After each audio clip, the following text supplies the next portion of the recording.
ఈరోజు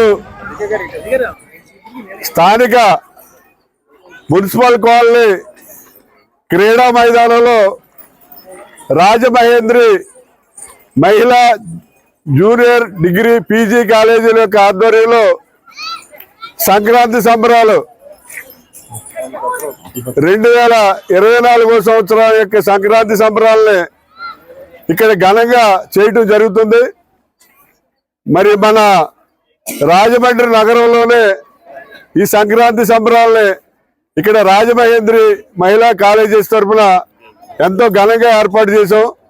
ఇక్కడ 2 ఎడ్ల బండి, అలాగే హార్స్ రైడింగ్లు, అలాగే గంగిరెద్దుల మేళం, హరిదాసు మేళం, విచిత్ర వేషధారులు, అలాగే మన సోది చెప్తారు వాళ్ళు విచిత్ర బొడబక్కల అన్నీ కూడా ఇక్కడ ఏర్పాటు చేయడం జరిగింది.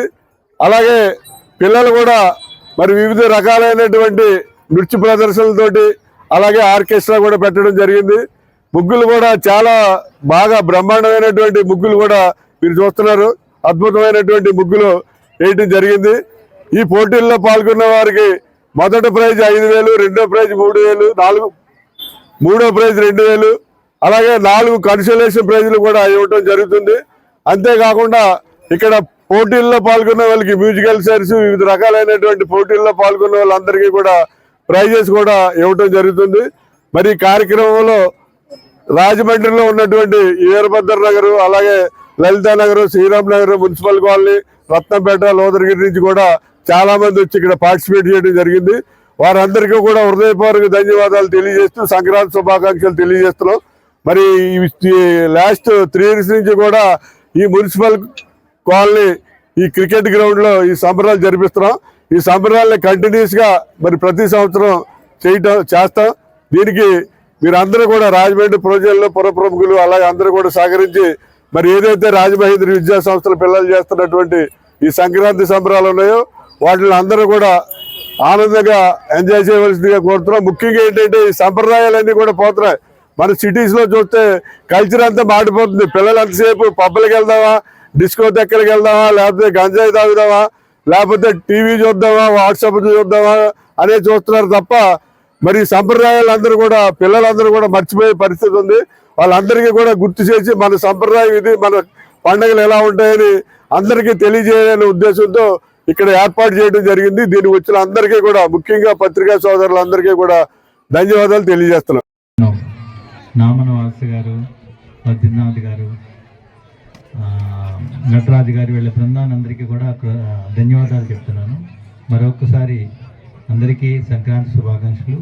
విశ్వేశ్వరరెడ్డి గారు 10 కాలాల పాటు ఆయురారోగ్యాలతో ఉండి దేవునితో దయతో ఇలాంటి కార్యక్రమాలు ప్రతి సంవత్సరం చేయాలని చెప్పి మనస్ఫూర్తిగా కోరుకుంటున్నాను. మీలాంటి మంచి డాక్టర్లు ఉంటే మేము ఎప్పుడు హ్యాపీగానే ఉంటాం.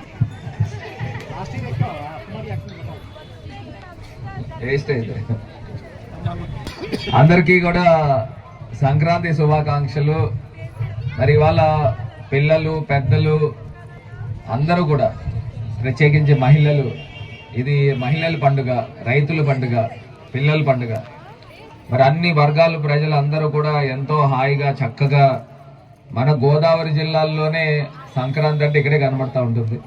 మరి ఇవాళ విశ్వేశ్వరరెడ్డి గారు ప్రతి సంవత్సరం కూడా చాలా వైభవంగా జరుపుతూ ఉంటారు. మరి మన సాంప్రదాయం గురించి మొత్తం అంతా కూడా చాటి చెప్పే విధంగా ఇక్కడే మనకి ఆ వైభవం అంతా కూడా కనబడతా ఉంది. సో ఇవాళ పిల్లలందరూ కూడా, కాలేజ్ పిల్లలందరూ కూడా వచ్చారు. వీళ్ళందరూ కూడా రెగ్యులర్గా జీన్స్, టీషర్ట్లు వేసుకుంటారు. మరి ఇవాళ అందరినీ లంగా ఓణీల్లో చూడడం చాలా చాలా ఆనందంగా ఉంది.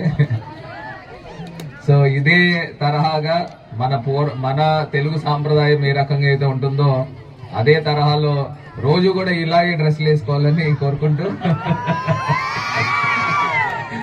సో అందరికీ కూడా సంక్రాంతి శుభాకాంక్షలు.